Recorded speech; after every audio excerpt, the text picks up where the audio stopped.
गोपेश गोपिका कांता राधा कांता नमस्ते।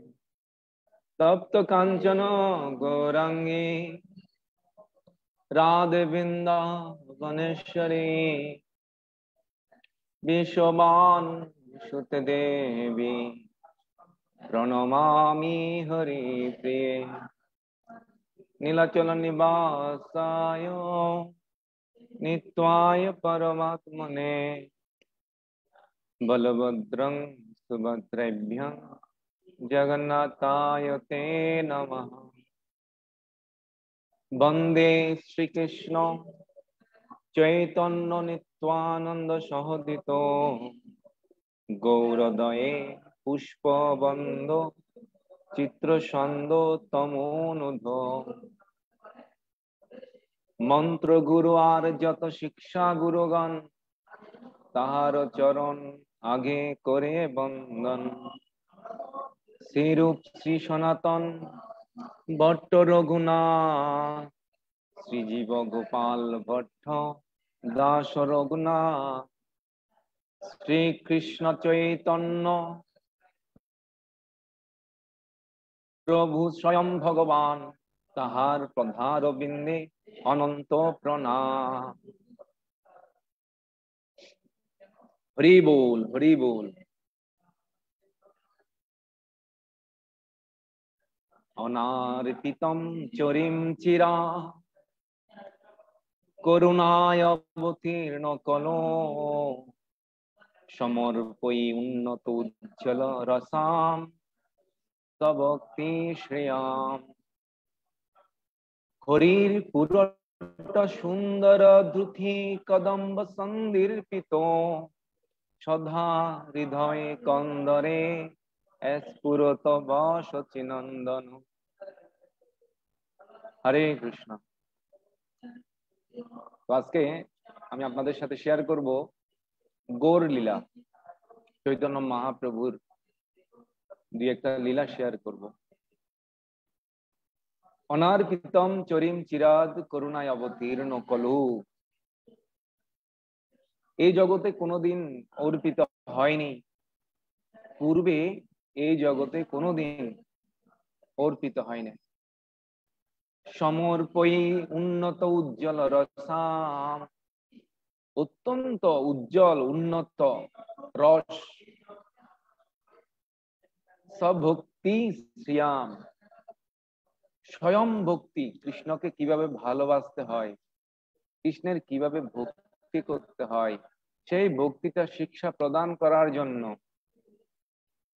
চৈতন্য মহাপ্রভু এই জগতে অবতীর্ণ হয়েছিলেন। এটা হচ্ছে বাহ্যিক কারণ, গৌণ কারণ, মুখ্য কারণ নয়।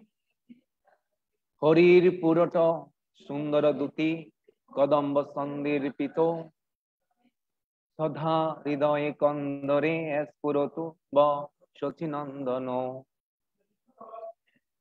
কলিযুগের মানুষের কথা ভেবে তিনি এই জগতে স্বর্ণবর্ণ, উনি স্বর্ণবর্ণ, স্বর্ণবর্ণ সুন্দর সুন্দর দুতি সন্দর্পিত সদা হৃদয় কন্দরে, প্রার্থনা করছেন আমার হৃদয় কন্দরে স্ফুরত সচিনন্দন। সচিনন্দন তিনি, সচি মায়ের ছেলে, সর্বদা হৃদয়ের কন্দরে স্ফুরিত হোক।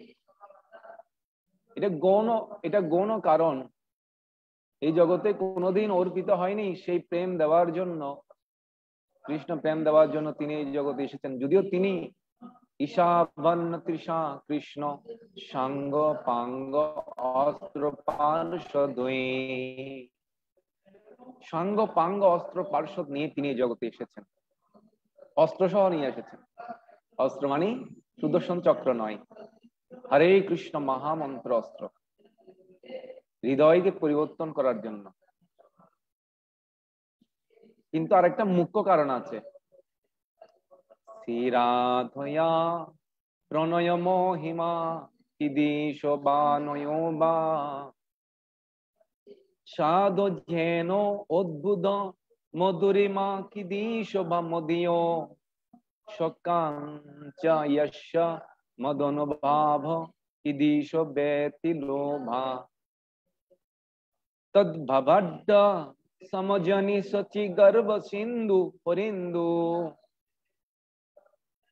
শ্রীমতী রাধা ঠাকুরানীর প্রেমের কি মহিমা!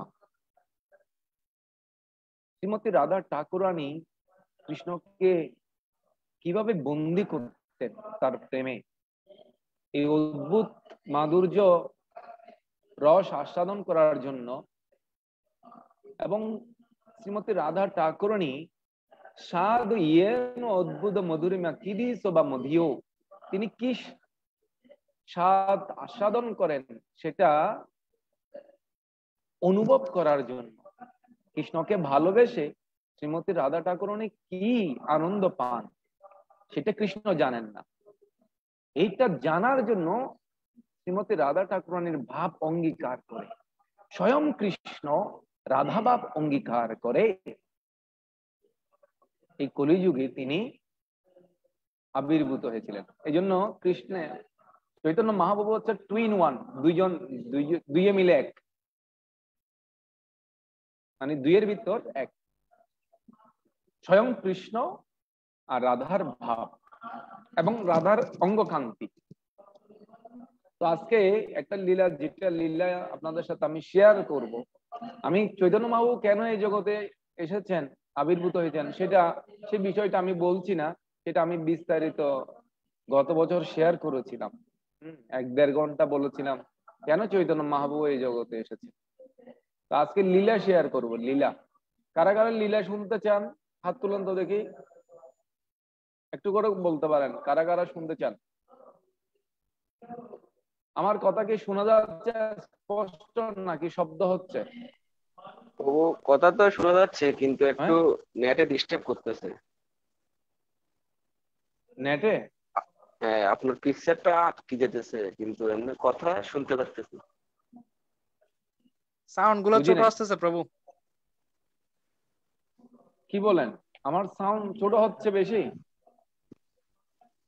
না না প্রভু, সাউন্ড তো ঠিক আছে। সাউন্ড তো বড় হওয়ার কথা, কারণ এটা রুমটা একদম বদ্ধ অবস্থায় আছে এবং সাউন্ড অনেক বড় হচ্ছে আমার। তো আজকে আমরা লীলা শেয়ার করব, সবাই একটু ভিডিও অন করলে ভালো হতো। স্বাগতম জানাচ্ছি শক্তি মাতাজিকে, প্রাণবল্লভ মিহির প্রভুকে। হ্যাঁ, আজকে একটা প্রথমে লীলা যেটা শেয়ার করব সেটা হলো যে, আপনারা আগেও একটু করে শুনেছেন, একটু বিস্তারিত বলবো আর কি। চৈতন্য মহাপ্রভু যখন নবদ্বীপ ধামে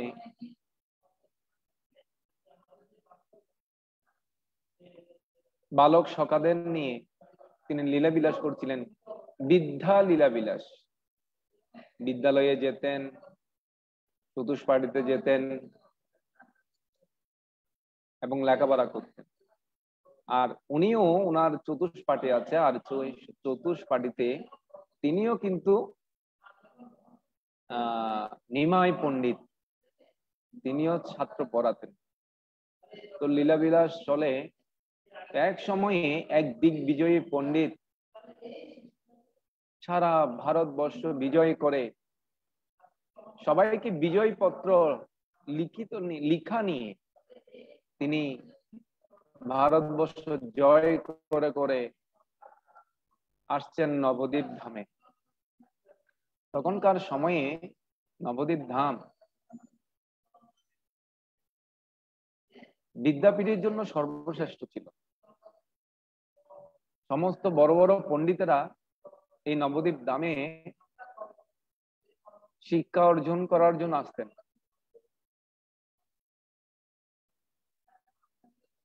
তো এই দিগ্বিজয়ী পণ্ডিত তিনি শুনেছেন যে নবদ্বীপে বড় বড় পণ্ডিতেরা আছেন। আমি যদি নবদ্বীপের পণ্ডিত মহল থেকে বিজয় পত্র পেয়ে যাই, তাহলে এই জগতে আমাকে সবাই স্বীকৃতি প্রদান করবে, আর আমার উপরে কেউ আর বড় পণ্ডিত হবে না। তো চৈতন্য মহাপ্রভু স্বয়ং ভগবান, তিনি অন্তর্যামিন, তিনি জানতেন নবদ্বীপ ধামে এই দিগ্বিজয়ী পণ্ডিত আসছে। তো ভগবান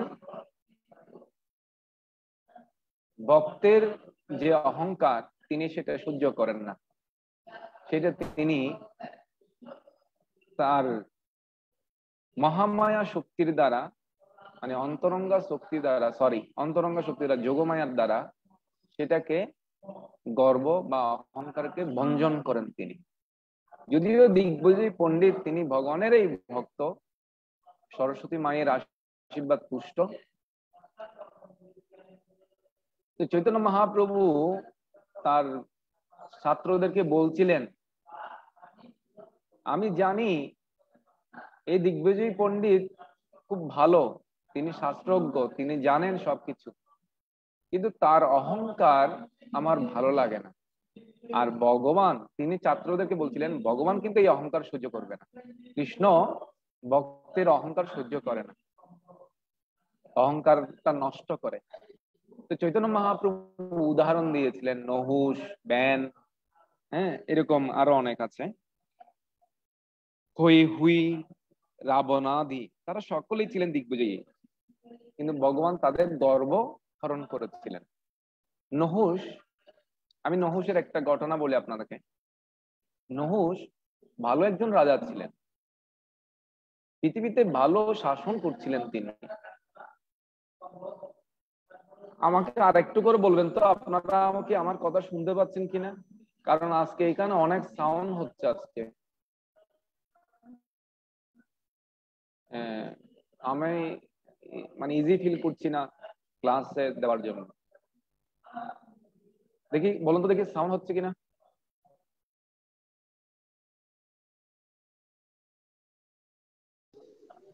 বলুন না, মিউট ইয়ে করে দিয়েছে। শোনা যাচ্ছে? ভালো হচ্ছে? আমি একটু কম শুনতেছি প্রভু। ভালো শোনা যাচ্ছে কিনা? কেন প্রভু শোনা যাচ্ছে। শোনা যাচ্ছে না? হ্যাঁ প্রভু।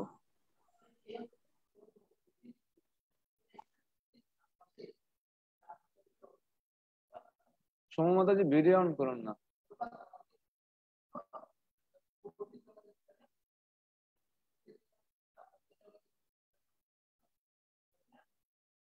আমি আজকে ইজি ভাবে ফিল করছি না, কারণ রুমে কিছু সাউন্ড হচ্ছে, এই জন্য একটু সমস্যা হচ্ছে। ঠিক আছে, আমরা চালিয়ে যাই। হরে কৃষ্ণ। তো নহুষের একটা ঘটনা বলি। নহুষ ভালো রাজা ছিলেন, পৃথিবীতে তার সুনাম শুধু পৃথিবীর মানুষেরা জানতো না, স্বর্গের দেবতারা পর্যন্ত জানতো এই নহুষ ভালো একজন রাজা, ধার্মিক।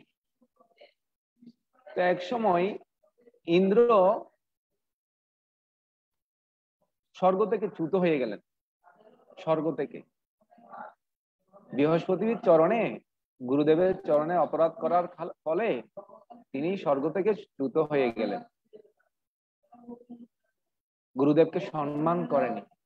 সাধুকে সম্মান না করলে বড় বড় রাজপথ থেকেও পতিত হয়। এই জন্য সাধুকে সম্মান করা উচিত, গুরুদেবকে সম্মান করা উচিত। এখন ইন্দ্র সিংহাসন চ্যুত হলো, স্বর্গরাজ্য। ওই সময়ে কেউ রাজা নেই। তো পৃথিবীর মধ্যে প্রতিপত্তিশালী, সুনাম, যার সুনাম স্বর্গের মধ্যে ছিল, সে রাজা হচ্ছে নহুষ। তো নহুষকে সমস্ত দেবতারা পরিকল্পনা করে রাজা করালেন, স্বর্গের মধ্যে রাজা। তো স্বর্গের রাজা হয়েছে কয়েকদিনের জন্য। তো তিনি ভালোভাবে স্বর্গ শাসন করছিলেন, কিন্তু একটা ভুল হয়ে গেল তার। স্বর্গের যখন পদ পেলেন, সমস্ত দেবতারা যখন তার কথায় উদ্বস করছে, তার মধ্যে আস্তে আস্তে ধীরে ধীরে অহংকার হতে লাগলো। দিন দিন তার অহংকার বর্ধিত হতে লাগলো। এমনকি ওখানে মনি ঋষি যারা আছে, সপ্ত ঋষি যারা আছে, তারাও রাজাকে সম্মান করত।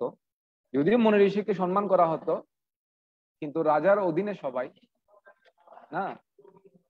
তো এই অহংকার বশত তার আধ্যাত্মিক কিছুটা পতন হয়, ফলে তার হৃদয়ের কাম কাম রূপ যে আগ্রাসী মনোভাব সেটা বাসা বাঁধে। ফলে ইন্দ্রের পত্নী সতীর দিকে তার চোখ পড়ে। যদিও ইন্দ্রের স্ত্রী সতী সাধ্বী নারী তিনি, সেই জন্য ইন্দ্রের স্ত্রীর প্রতি তার কুদৃষ্টির কারণে সেই উপভোগ করতে চাইছিল। সে বিভিন্নভাবে প্রলোভন দেখাচ্ছিল যে আপনি আমাকে ভালোবাসুন, আমি এখন রাজা, আপনি ভুলে যান আগের ইন্দ্রদেবকে। তো এর মনোভাব দেখে সতী বুঝতে পেরেছিলেন এর অহংকার বশত, পদের অহংকার, ধনের অহংকার বশত সে কামুক হয়ে গেল। তখন ইন্দ্রের স্ত্রী একটা চালাকি করলো, সতী। ইন্দ্রের স্ত্রীর নাম কি? সতী। তো চালাকি করলো যে আপনি আমাকে যদি পেতে চান তাহলে এখানে যে সপ্ত ঋষিরা আছে সেখানে সেই ঋষিরা যদি আপনার পালকি বহন করে আমার কাছে নিয়ে আসে তাহলে আমি আপনাকে গ্রহণ করব। এই নহুষ কাম ভানে এত অন্ধ হয়ে গেছে যে ও ঋষিদের কিভাবে সম্মান করতে হয়, সম্মান তো দূরে থাকে, এখন ওদেরকে আদেশ করছে। আমি সংক্ষেপে বলছি, পুরো ঘটনাটা বলতে গেলে আজকে ক্লাস শেষ হয়ে যাবে এখানে। তো কি করেছে, ঋষিদের জোর করছেন, বলছেন আপনারা, আমি রাজা, এখন আমার অর্ডার আপনাদের ক্যারি করতে হবে, আপনারা আমাকে নিয়ে যান পালকি করে। তো রাজার ঋষিরা হচ্ছেন যে খুব বিনয় প্রকৃতি, সহজে উত্তেজিত হয় না। তো ঋষিদের মধ্যে অগস্ত্য মুনিও ছিল ওখানে। তো ঋষিরা কি করলেন, পালকিতে করে অগস্ত্যকে নিয়ে, নহুষকে নিয়ে যাচ্ছে সচির গড়ে, সচির গড়ের দিকে। এইভাবে যেতে যেতে এক সময় ও অনেক কথা আলোচনা করে, ধর্ম কথা আলোচনা করছে না, রাজনীতি কথা আলোচনা করছে। আলোচনা করতে করতে এক সময় সেই পালকির মধ্যে পা ছড়িয়ে বসে আর পাটা পড়ে যায় অগস্ত্যমণির কাঁধের উপর। তখন অগস্ত্যমণি খুব রেগে যায়, আরে এই নহুষ এক সাধারণ মনুষ্য আজকে স্বর্গের পথ পেয়ে এই মনি ঋষিকে কিভাবে সম্মান করতে হয় সেটা পর্যন্ত জানে না। তখন কি করলো অগস্ত্যমণি, এই নহুষকে, যে মূর্খ রাজা, তোমার হিতাহিত জ্ঞান নেই, তুমি কামবানে অন্ধ হয়ে তুমি ঋষি মণিদেরকে সম্মান করতে ভুলে গেছো। আমরা তোমার গোলাম নয়, আমরা তোমার চাকর নয়, তুমি রাজা বলে তোমার কথা আমরা শুনেছিলাম, কেন তুমি স্বর্গের রাজা, কিন্তু তুমি কাম বানে এত অন্ধ যে তুমি আমাদের উপর দিয়ে আসলে ঋষিমণি থেকে রাজারা কি করে, উপদেশ গ্রহণ করে, এখন উল্টো অর্ডার দিচ্ছে আর তাকে বহন করে নিয়ে যাচ্ছে। এই জন্য অগস্ত্যমণি খুব ক্রোধান্বিত হয়ে তাকে অভিশাপ দিয়ে দিয়েছে, যাও তুমি সর্প হয়ে যাও, তোমার স্থূল বুদ্ধি, তুমি কাকে কিভাবে সম্মান করতে হয় জানো না, এই জন্য সাপ হয়ে যাও। স্থূল বুদ্ধি সাপ হয়ে গেল।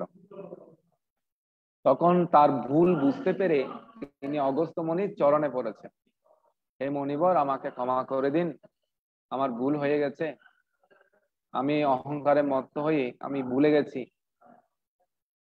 তখন অগস্ত্যমণি আবার আরেকটু সাধুর করুণা হলো, তিনি কি করলেন, হ্যাঁ, দাপর যুগে যখন যুধিষ্ঠির মহারাজ এই বন দিয়ে যাবে,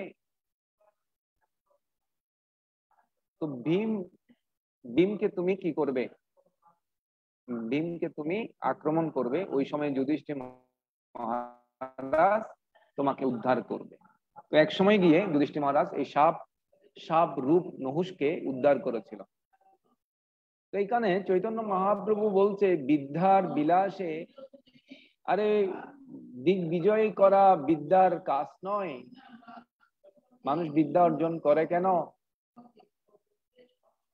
তর্ক যুদ্ধ করার জন্য, সবাইকে পরাস্ত করে প্রশংসা পাওয়ার জন্য, বিদেশে গিয়ে ডিগ্রি ধন উপার্জন করার জন্য না, এগুলো বিদ্যার কাজ নয়।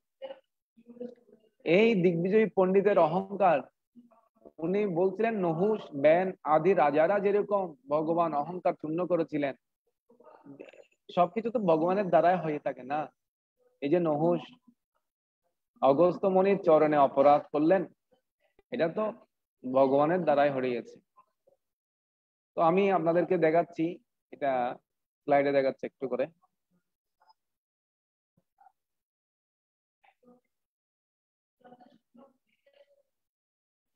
কেশব কাশ্মীরি নিমাই পণ্ডিতের তর্কযুদ্ধ।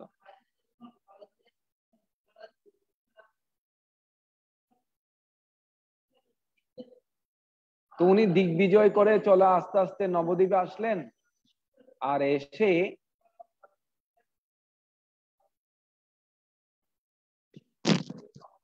চৈতন্য মহাপ্রভুর তিনি রূপ দর্শন করলেন। উনি শুনেছিলেন নিমাই পণ্ডিত নামে মহান একজন পণ্ডিত আছে, ছোট বালক তখন।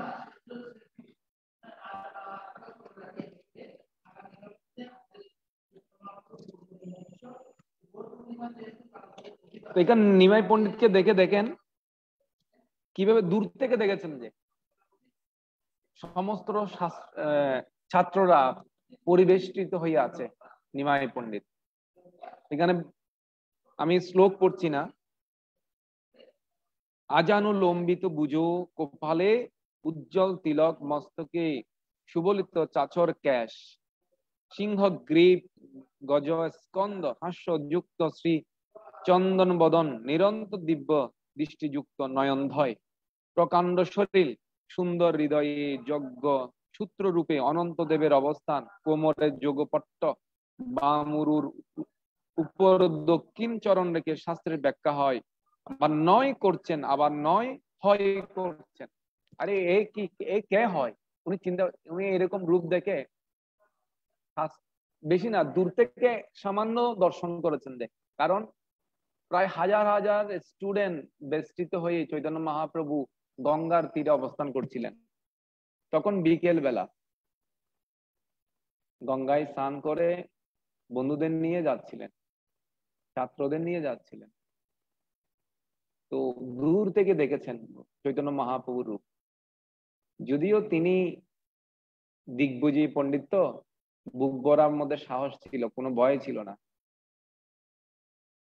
কিন্তু ভগবানের রূপ দেখে দর্শন করে একটু বিনয় ভাব আসলো, নম্র ভাব। ভগবানকে দেখে এরকম স্বাভাবিক ভাবেই, ভগবানের এটা গুণ একটা, ভগবানকে দেখলেই মানুষ নম্র হয়ে যায়। যেমন ধরেন কেউ মন্দিরে আসলে, ও যতই উগ্র হোক না কেন, মন্দিরে আসলে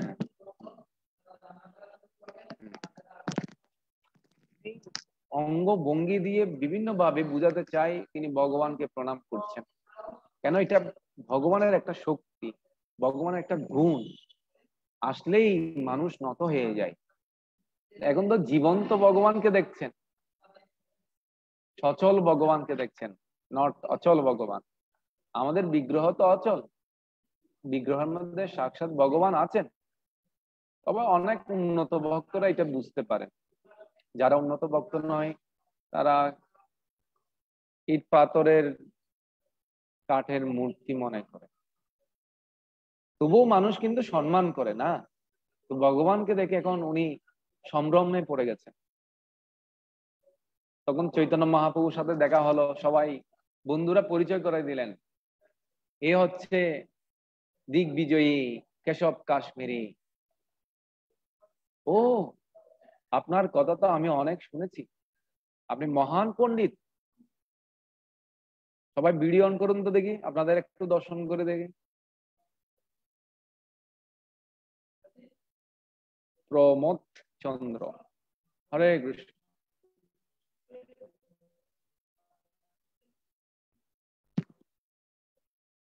ইমন বাবু, সোমু মাতাজি কোথায় গেলেন? শক্তি মাতাজি, মিহিরপু, ভিডিও কোথায় আপনাদের? তো ভগবানকে, ভগবান পরিচয় জানছেন, ভগবান অনেক প্রশংসা করলেন। আমি নাম শুনেছি আপনার, অনেক মহান আপনি ব্যক্তিত্ব, মহান পণ্ডিত। আমি তো আপনার তখন নিমাই পণ্ডিতকে আহ্বান করেছে যে চলুন আমরা একটু শাস্ত্র নিয়ে আলোচনা করি, শাস্ত্র নিয়ে একটু, তার মানে তর্ক করি ওটা আর কি। তখন নিমাই পণ্ডিত বলছে আমি তো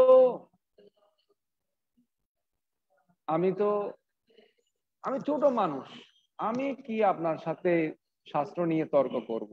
আপনি বলুন, আপনি বলুন।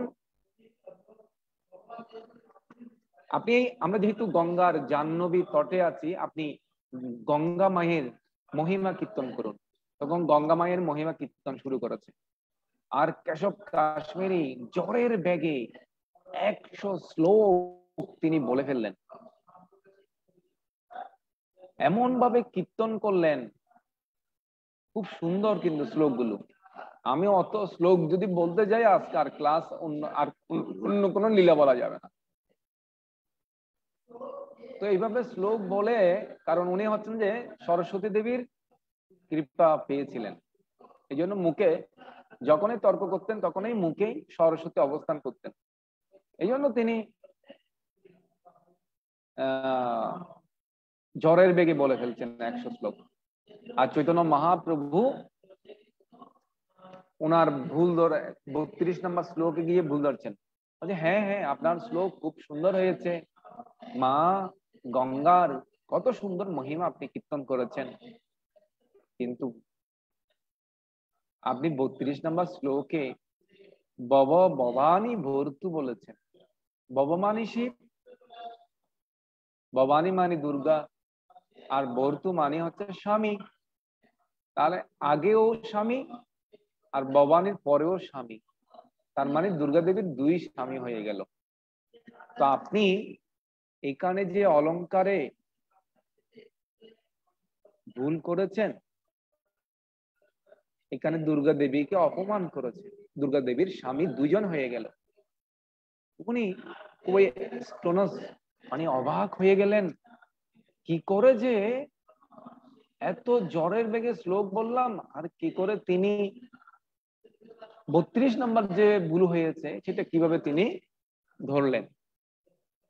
তখন চৈতন্য মহাপ্রভু বলছিলেন, আপনারা একজনের পড়ুন তো দেখি, একজনে পড়লে ভালো হবে।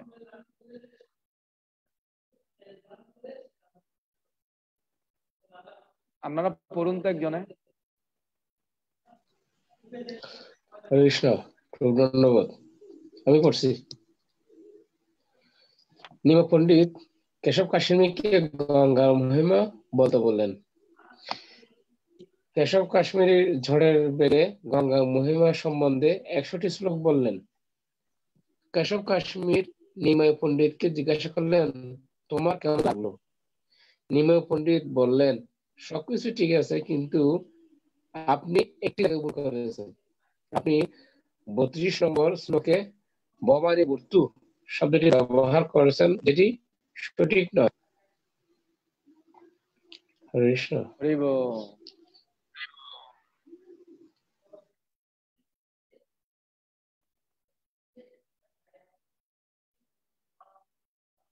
ভবানী, ভবানী শিব, ভবানী মানে হচ্ছে দুর্গা, তার মানে ভবানী ভবানী ভব ভবানী ভর্তু মানে এখানে দুর্গা দেবীর 2 স্বামী হয়ে গেছে।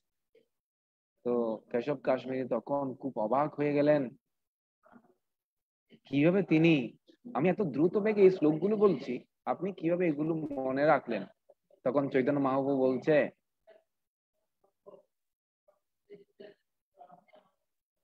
প্রভু কহে দেবের ভরে তুমি কবিব, ওই যে দেবের ভরে কেহ হয় শ্রুতিধর। প্রভু বলছিলেন তুমি তো সরস্বতীর বরে কবি হয়ে গেছো, আর হয়তোবা কেউ সরস্বতীর বরে শ্রুতিধর হতে পারে, মানে মনে রাখতে পারে বেশিক্ষণ। কারা কারা শুনতে পাচ্ছেন একটু হাত তুলেন তো। হ্যাঁ, হরিব, ওকে।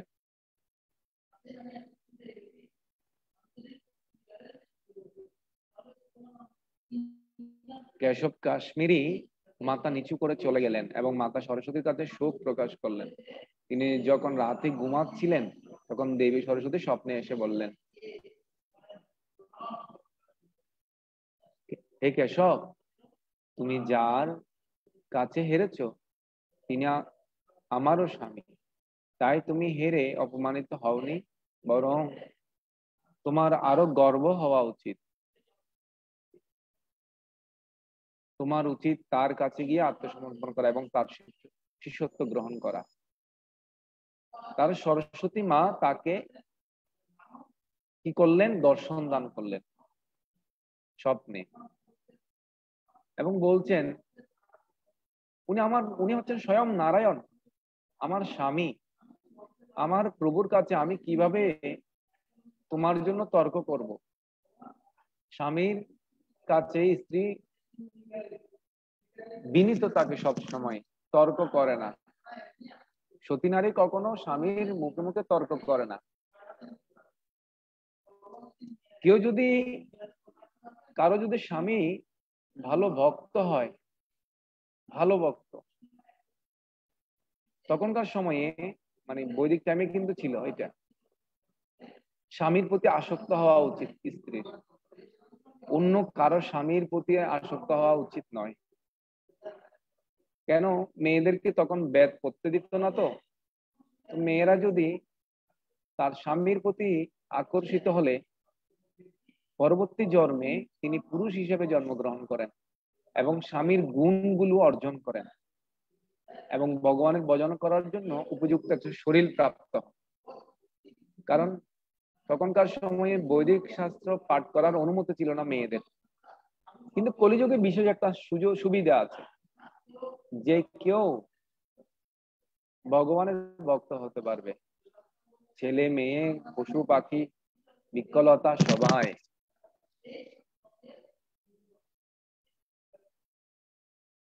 এই জন্য কেশব কাশ্মীরকে বলছিলেন, চৈতন্য মহাপ্রভু বলছিলেন, দিক বিজয় করিব এই বিদ্যার কার জন্য হে, ঈশ্বর বুঝিলে সেই বিদ্যা সত্য কহে। আরে দিক বিজয় করার জন্য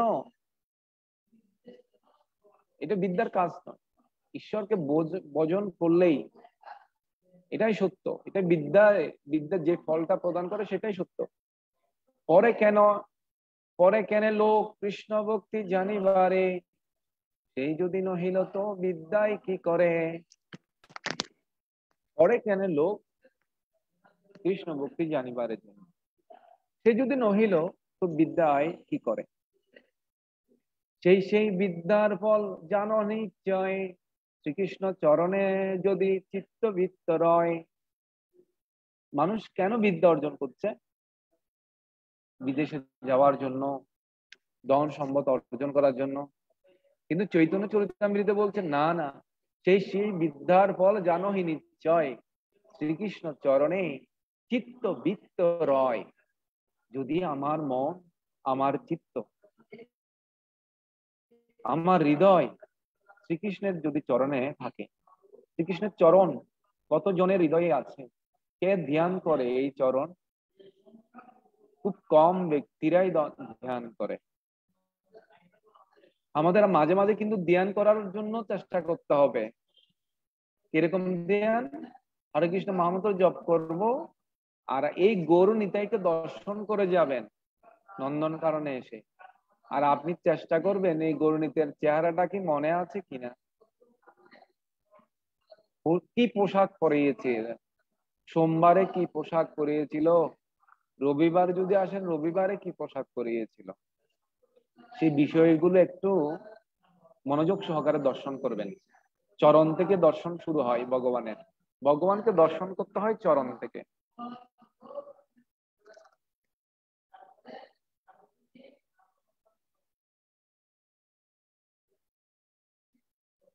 তখন আমাদের চিত্ত বৃত্তি রয় কেমন।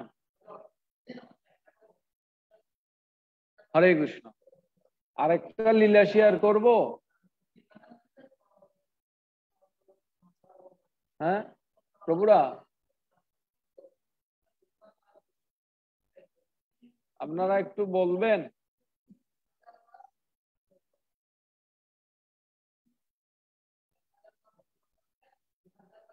অনেক লীলা আছে, গতবার আমি প্রায় অনেক লীলা শেয়ার করেছিলাম। আমি একটা সাক্ষী গোপালের লীলাটা শেয়ার করি। সাক্ষী গোপাল লীলাটা কে কে জানেন? হাত তুলেন তো দেখে। হ্যাঁ বল, সবাই কোথায় গেলেন? সাক্ষী গোপাল লীলাটা কে কে জানেন?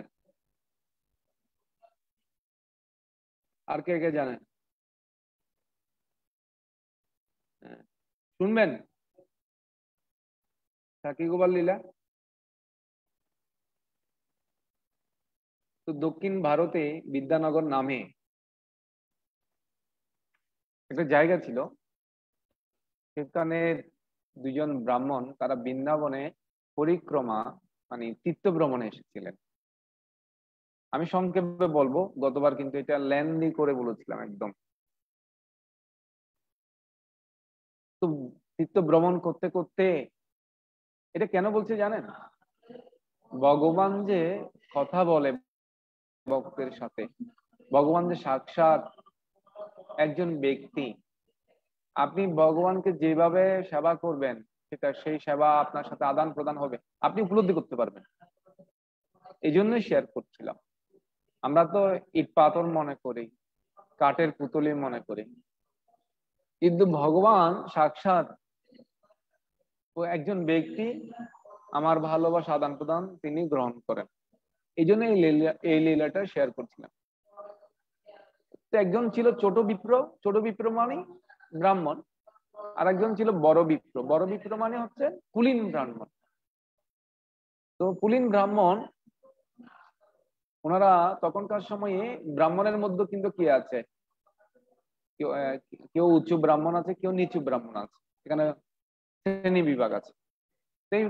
বড় বিপ্র ছিল যে কুলীন ব্রাহ্মণ, উনি অনেক মাপের বড় ব্রাহ্মণ ছিলেন। উনি বৃদ্ধ ছিলেন, তো তীর্থ ভ্রমণে তেমন হেঁটে পরিশ্রম করে উনি উঠতে পারছিলেন না। এই জন্য এই ছোট বিপ্র ওনাকে অনেকভাবে সহযোগিতা করেছিলেন। খাবারে সহযোগিতা করেছিলেন, পানিতে সহযোগিতা, স্নান করার সময় সহযোগিতা করেছিলেন, হাঁটার সময় ধরে ধরে হেঁটে নিয়ে গেলেন, বিভিন্ন মন্দিরগুলো পরিক্রমা করালেন, দর্শন করালেন। হ্যাঁ, মাঝে মাঝে বাতাস করতেন গরম লাগলে। তো এইভাবে এত সেবা করেছে। আসলে বৈষ্ণবের সেবা করলে, ব্রাহ্মণের সেবা করলে, কোনো ভগবানের ভক্তের যদি সেবা করে, ভগবান বেশি খুশি হন। আপনারা মাঝে মাঝে ভক্তদের সেবা করার জন্য প্রয়াস করবেন। যেমন ধরেন, ভক্তদের সেবা করতে না পারলো, এখানে ফেস্টিভ্যাল যে হয়, যেমন ধরেন চৈতন্য মহাপ্রভু ফেস্টিভ্যাল, মানে Gaur Purnima festival, Janmashtami festival, Rathayatra festival, এগুলোতে এসে মাতাজিরা সবজি তৈরি করে দিতে পারেন, প্রভুরা শারীরিকভাবে কোনো সেবা করতে পারেন, মানসিকভাবে সেবা করতে পারেন। কেউ যদি লিখতে পারেন লিখবেন, ভগবানকে নিয়ে ট্রান্সলেট করতে পারেন। কেউ যদি আর্থিকভাবে সহযোগিতা করতে পারেন তাও হবে। বিভিন্ন ভাবে সেবা করা যায়, যে যেভাবে সেবা করতে চাই আমরা। ধনী গরিব সবাইকে যেভাবে সেবা করতে চাই তাকে সেভাবে এঙ্গেজ করাই। কেউ ইঞ্জিনিয়ার হলে বিল্ডিং যখন করা হয়, মন্দির করা হয়, তাকে ওইভাবে কাজে লাগানো। কেউ যদি ইংলিশ ভালো জানে তাকে ট্রান্সলেটর দেওয়া হয়। শাস্ত্রের অনেক ইংলিশ আছে যেগুলো ট্রান্সলেট করতে হয়। যেমন আমরা যে কোর্সগুলো আপনাদেরকে দিই, এগুলো সবগুলো তো ইংলিশে ছিল, এগুলো সব ট্রান্সলেট করা হয়েছে না। আমাদের মুক্তিমান প্রভু ভালো একজন ট্রান্সলেটর, ভালো একজন ভক্ত। তো বিপ্রের বড় বিপ্রের সেবায় বড় বিপ্র অত্যন্ত খুশি হয়েছেন। আর খুশি হয়ে তিনি তাকে বলছেন পুত্রকেও পিতার ওইচে না করে সেবন, তোমার প্রসাদে আমি না পাইলাম শ্রম। আরে পিতা কেউ পর্যন্ত পুত্র এরকম সেবা করে না, তোমার কৃপায় আমি আমার যে শ্রম হয়েছে, আমি না পাইলাম শ্রম, আমি কোনো শ্রমে পাইনি, আমার শ্রমেই লাগে নাই, আমার পরিশ্রম হয় না তীর্থভ্রমণ। তো ছোট বিপ্র বলছে, ছোট বিপ্র কহে শুনো বিপ্র মহাশয়, এভাবে সে খুশি হয়ে, বিপ্র খুশি হয়ে তাকে বলছে আমার মেয়েটা তোমাকে আমি বিয়ে দেব। আরে এটা তো অসম্ভব, আপনি কুলীন ব্রাহ্মণ, আপনি কি করে আমাকে, আমি তো ছোট জাতের ব্রাহ্মণ, আমাকে কিভাবে আপনার মেয়ে বিয়ে দান করবেন? আর এটা সম্ভব না। আর আসলে ছোট বিপ্র বিয়ে করার জন্য চাই নাই, এমনি সেবা করেছে, বৈষ্ণব সেবা করেছে, ব্রাহ্মণের সেবা করেছে, মেয়ের জন্য সেবা করে নাই। কিন্তু বাবা খুশি হয়ে মেয়েকে বলছে আমি মেয়েকে এই ছেলের হাতে দেব। এই জন্য বলছে ছোট বিপ্র কহে শুনো বিপ্র মহাশয়, অসম্ভব কহ কেনে যে নাহি হয়। এটা তো হবে না কখনো, আপনি অসম্ভব কথাটা আমাকে বলছেন কেন? আমাকে এরকম কথা বলবেন? আমি কোথায়, আপনি কোথায়? ব্রাহ্মণের সেবায় কৃষ্ণের প্রীতি বড় হয়, তাহার সন্তোষ ভক্তি সম্পদ বাড়য়। কেউ যদি ভক্তের সেবা করে, ব্রাহ্মণের সেবা করে, ভগবান কৃষ্ণ অত্যন্ত সন্তুষ্ট হন, প্রীতি হন। আর এই জন্য তাহার তাহার সন্তোষ ভক্তি সম্পদ বাড়ায়। আমাদের যদি ভক্তিকে বাড়াতে চাই তাহলে ব্রাহ্মণ এবং বৈষ্ণবের সেবা করতে হবে। আরে ভক্তি বলা যায় প্রভু আমার ভক্তি নেই, ভক্তি নেই, আপনি বৈষ্ণব সেবা প্রদান করুন, বৈষ্ণবদের সেবা করুন। অনেক রকম সেবা আছে, যে যেভাবে সেবা করতে চায়, তো সেবা করলেই ভক্তি সম্পদ বৃদ্ধি হবে।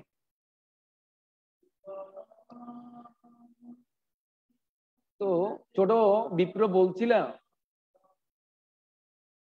ছোট বিপ্র বলছে যে একটা উদাহরণ দিচ্ছিল, রুক্মিণীর পিতা ভীষ্মক, রুক্মিণী মানে কৃষ্ণের প্রথম স্ত্রী, ওনার বাবার নাম কি? রুক্মিণীর ভীষ্মক। তো ভীষ্মক চেয়েছিল যে কৃষ্ণের সাথে রুক্মিণীর বিয়ে দেবে, কিন্তু শিশুপাল তার ভাই ছিল, শিশুপালের সাথে বিয়ে দিতে চাইছিল তার ভাই রুক্মী। হ্যাঁ, রুক্সি নামে তার ভাই ছিল, ও চাইছিল যে শিশুপালের সাথে বিয়ে দেবে। বাবা চাইছিল, ব্রাহ্মণ যে প্রস্তাবটা নিয়ে এসেছে, কারণ নারদ মুনির কাছে কৃষ্ণের এত গুণ মহিমা শুনেছেন রুক্মিণী দেবী, তিনি কৃষ্ণকে ভালোবেসে ফেলেছেন, যদিও কোনোদিন দেখেনি। তো ব্রাহ্মণকে দিয়ে পত্র, লাভ লেটার পাঠাইছিলেন, লাভ লেটার। আমরা মনে করছি যে এখন এখন তো লাভ লেটার নেই, এখন ইমেল আছে অথবা হোয়াটসঅ্যাপে চ্যাটিং আছে মনে হয়, নাকি? হোয়াটসঅ্যাপে চ্যাটিং আছে না? হোয়াটসঅ্যাপে চ্যাটিং, মেসেঞ্জারে চ্যাটিং, হোয়াটসঅ্যাপে চ্যাটিং আছে। তখনকার সময়ে আমার দিদিরা যখন পড়তো, আমি দেখতাম যে তারা চিঠি লিখতো। আমার মা এগুলো পড়ে, যেহেতু ওরা শহরের দিকে থাকতো, তো ওরা কিভাবে দুঃখে আছে, কিভাবে হোস্টেলে লেখাপড়া করছে, এগুলো লিখলেই মারা কান্না করতো। আর বিদেশে তো তখন চিঠি, ক্যাসেট পাঠাতো, ক্যাসেটটা শুনে শুনে পুরা গ্রামের সবাই শুনতো, প্রায় 1-1.5 ঘন্টা ধরে, আর শুনে সবাই কান্না করতো। বিদেশের মানুষ কত কষ্ট করতো, বুঝতে পারছেন? আপন বাবু কি শুনতেছেন না? এখানে সবাই ভিডিও বন্ধ করে আছে। কি বলে আমি এত স্লো বলি কেন? আপনারা তবু যদি আপনারা না বুঝতে পারেন কেমনে হবে? বুঝতে পারছেন? তো প্রথম লাভ লেটার লিখেছিল রুক্মিণী দেবী কৃষ্ণের কাছে, কিন্তু ভাই রাজি ছিল না, রুক্মি রাজি ছিল না, ও শিশুপালের সাথে বিয়ে দিয়েছিল। এই জন্য ছোট বিপ্র বলছে, আরে ভীষ্মকের যে কন্যা রুক্মিণীকে কৃষ্ণের সাথে বিয়ে দিতে চেয়েছিল কিন্তু দিতে পারে নাই, বাধা দিয়েছিল। এই জন্য ছোট বিপ্র বলছে এই কথাটা বড় বিপ্রকে। ছোট বিপ্র বলে ঠাকুর, এই জন্য তারা কি করলো, একটা সাক্ষী মানলো। বৃন্দাবনে একটা গোপাল ছিল, বলছে এই গোপালের সামনে আপনি সাক্ষী করুন। দেখেন ভগবানের কি প্রতি কি বিশ্বাস। আমরা কোনোদিন এরকম সাক্ষী মানবো? আমরা কোনোদিন সাক্ষী মানবো ভগবানকে? ভিডিও অন করুন তো দেখি, আপনাদেরকে আমি একটু দেখি। প্রাণবল্লভ অশান্তি লাগতেছে নাকি?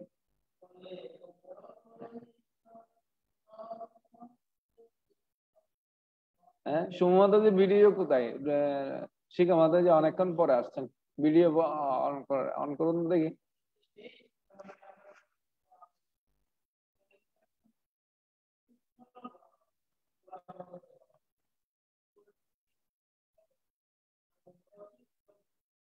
তো সাক্ষী মানলেন, ভগবানের প্রতি কি বিশ্বাস দেখেন, ভগবান সাক্ষী দেবে এরকম সাক্ষী মানলেন। তো সাক্ষী মেনে এখন চলে গেল, দুজন দুই দিকে চলে গেল, গ্রামে চলে গেল। তো গ্রামে গিয়ে বড় বিপ্র তার ছেলেদেরকে বলছে, আর ছেলেরা ছিল খুবই একটু উগ্র টাইপের, বলছে কখনো সম্ভব নয় এরকম নিচু জাতের ব্রাহ্মণকে আমার বোনকে আমি বিয়ে দিতে পারবো না। তখন বাবা বলছে আমি গোপালকে সাক্ষী মেনেছি, কিন্তু বড় বিপ্রের ছেলের গোপালের প্রতি বিশ্বাস ছিল না।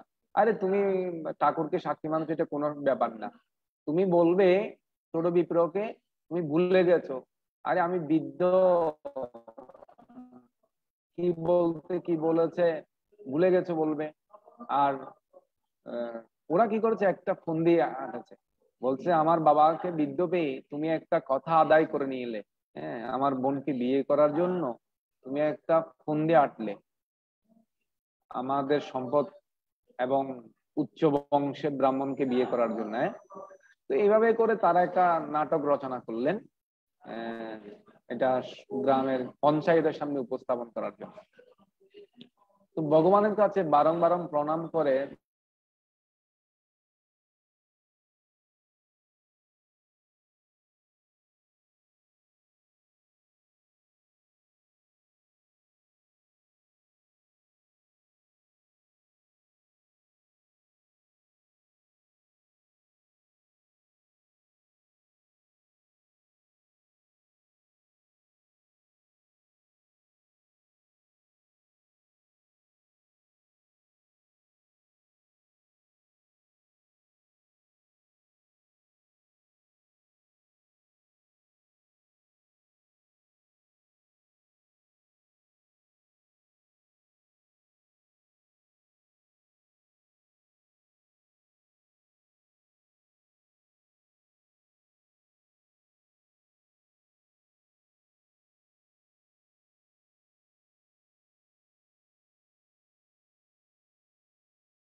হরি বল, আনমিউট হয়ে গেল। হ্যাঁ, এক সময় ছোট বিপ্র বিদ্যানগর গ্রামে গিয়ে ওনার মেয়েকে যখন দাবি করলেন,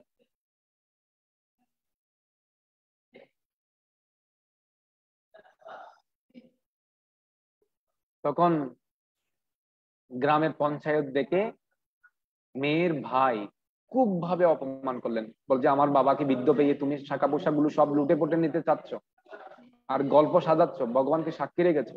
গোপাল এসে সাক্ষী দেবে? গোপাল সাক্ষী দিতে পারবে? হ্যাঁ, ও দৃঢ় বিশ্বাস, হ্যাঁ গোপাল সাক্ষী দিতে পারবে। তখন এই চলে গেল আবার সেই বিদ্যানগর থেকে, দক্ষিণ ভারত থেকে হেঁটে হেঁটে বৃন্দাবনে, উত্তর ভারতে অনেক দূর হেঁটে হেঁটে গিয়ে গোপালকে সাক্ষী মানলো। গোপালকে বললো হে গোপাল, তুমি আমার সাক্ষী, তুমি এই বিয়ের সাক্ষী ছিলে, এই বড় বিপ্র কথা দিয়েছে তোমার সামনে, আসো সাক্ষী দিতে আসো। গোপাল বলছে আমি হাঁটবো কিভাবে, আমি তো বিগ্রহ, আমি তো হাঁটতে পারি না। ছোট বিপ্র বলে ঠাকুর তুমি মোর সাক্ষী, তোমার সাক্ষী বলাই মু যদি অন্যতা দেখি। পুত্র বলে প্রতিমা সাক্ষী সেই দূর দেশে, কে তোমার সাক্ষী দিবে চিন্তা করো কিসে। বাবাকে বলছিল যেটা। আর এই জন্য ছোট বিপ্র বলছে প্রতিমা নহে তুমি সাক্ষাৎ গজেন্দ্র নন্দন, বিপ লাগি তুমি করো অকার্য কারণ। এটা অকার্য কারণ, সরি অকার্যকরণ। এটা হয়তো তোমার, তুমি যে প্রতিমা, তোমার এটা করার কাজটা করার তোমার কি নয়, করণীয় নয়, কিন্তু তুমি করতে পারো। ভগবানের ভক্তের জন্য ভগবান করতে পারে, ও বলছে। তখন সাক্ষী মেনেছে কে রে, ও ধরা গিয়েছে যে তুমি কথা বলতে পারো তাহলে তুমি সাক্ষীও দিতে পারবে আর আমার সাথে আসতেও পারবে হেঁটে হেঁটে। তখন গোপাল একটু মুচকি হাসলেন, গোপাল মুচকি হাসলেন। দেখেন বিগ্রহ হাসতেছে এখন, হেসে হেসে আচ্ছা ঠিক আছে, প্রতিদিন মাছ পাওয়া মানে 1 কেজি আর 250 গ্রাম চাউলের ভাত দিতে হবে। এখন তো চিনি গুঁড়ো আছে, তখন হয়তো আরো ভালো কোনো চাউলের ভাত দিত আর কি। তো উনি ভিক্ষা হাঁটতে হাঁটতে একটা রাজ্যের মধ্যে এসে পৌঁছায়, আর এখানে বিগ্রহ দাঁড়িয়ে থাকে, আর ভিক্ষা করে চাউল এনে রান্না করে ভগবানের বিগ্রহকে ভোগ লাগায়, ভগবানও খায়, ভক্ত প্রসাদ পায়। তো বলছিল আমি যখন যাব তোমার পিছন পিছন, তখন আমার নপুরের ধ্বনি হবে, আর নপুরের ধ্বনি যখন ঝুম ঝুম বাজবে তখন তুমি মনে করবে আমি এখানে তোমার পিছন দিয়ে যাচ্ছি। এইভাবে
নেট বন্ধ হয়ে যাচ্ছে, কি করা যায়?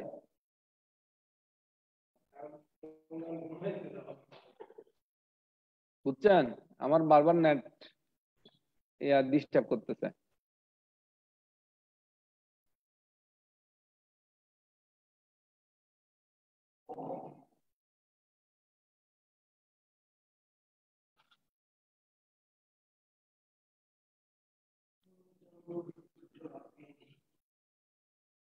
হরি বল।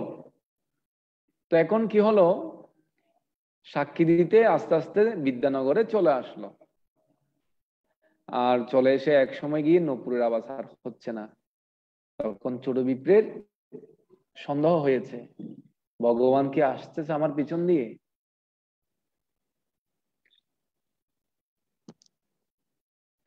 তখন সন্দেহ হয়ে পিছনে ফিরে তাকালেন, আর দেখলেন যে সত্যি সত্যি ওখানে গোপাল পিছনে দাঁড়িয়ে গেছে। আর সত্য ছিল যে আমার পিছনে যদি কেউ থাকায়, মানে তুমি যদি থাকাও, তাহলে আমি আর ওই জায়গা থেকে যাবো না। তো বিদ্যানগরের পাশে, মানে একদম কাছেই চলে আসছে, তখনই তাকিয়েছে, তখন ওখানে রয়ে গেছে। আর দৌড়ে চলে গেল বড় বিপ্রের বাড়িতে। গ্রামে সবাই খবর পেয়ে গেছে এখানে গোপাল আসছে সাক্ষী দেওয়ার জন্য। তখন গোপাল সাক্ষী দিল এবং তার মেয়েকে ছোট বিপ্রের কাছে বিয়ে দিয়ে দিল। তো গোপাল বলছিল, তবে সেই দুই বিপ্রে করিল ঈশ্বর, তুমি দুই জন্মে জন্মে আমার কিঙ্কর। তো গোপাল বলছে যে তুমি জন্মে জন্মে আমার কিঙ্কর, মানে আগের জন্মেও ও দাস ছিল ভগবানের, মানে সেবক ছিল। হ্যাঁ, এখনো ভগবানের সেবক। আসলে যারা ভগবানের ভক্ত হয় তারা আগের জন্মে কিছু সুকৃতি নিয়ে আসে। যেমন জগন্নাথপুরীতে যারা পান্ডারা আছে, ওরা সাধারণ মানুষ না, কিন্তু অনেকে আবার পান্ডাদের আচরণে, পান্ডারা বিভিন্ন ভাবে পয়সা নেওয়ার জন্য একটু ইয়ে করে জগন্নাথপুরীতে, তো অনেক কিছু মনে করে, এটা বৈষ্ণব অপরাধ হয়ে যায়। কারণ ওরা ভগবানের নিত্য কিঙ্কর, নিত্য দাস। তারা জন্মে জন্মে ভগবানের সেবা করে থাকে। ভগবান যেখানে আবির্ভূত হন বিভিন্ন রূপে, সেখানে ভগবানের ভক্তরা সেবা করার জন্য আবির্ভূত হন। এই জন্য কখনো বৈষ্ণব নিন্দা করা উচিত নয়, কখনো সাধু নিন্দা করা উচিত নয়। সাধু নিন্দা করলে আপনি হরিনাম করতে পারবেন না, হরিনামের রুচি হারাবেন, সাধন ভক্তি থেকে পতন হবে, এটা অপরাধ। এইভাবে জগন্নাথপুরীতে আরো অনেক লীলা হয়েছিল। জগন্নাথের রাজারা এই বিগ্রহটা নিয়ে গেছিল এক সময়, রত্ন সিংহাসন দিয়েছিল। তো যাক, আমি আজকে এই পর্যন্ত শেয়ার করলাম আপনাদের সাথে। তো আপনাদের কোনো প্রশ্ন বা কোনো কিছু বলার থাকলে বলতে পারেন। হরি বল। কারণ নেটও একটু ডিস্টার্ব করছে, আমি ভালোভাবে উপস্থাপনা করতে পারছি না, খেটে যাচ্ছে আবার আসে। হ্যাঁ বলুন, টিটু বাবু কিছু বলবেন?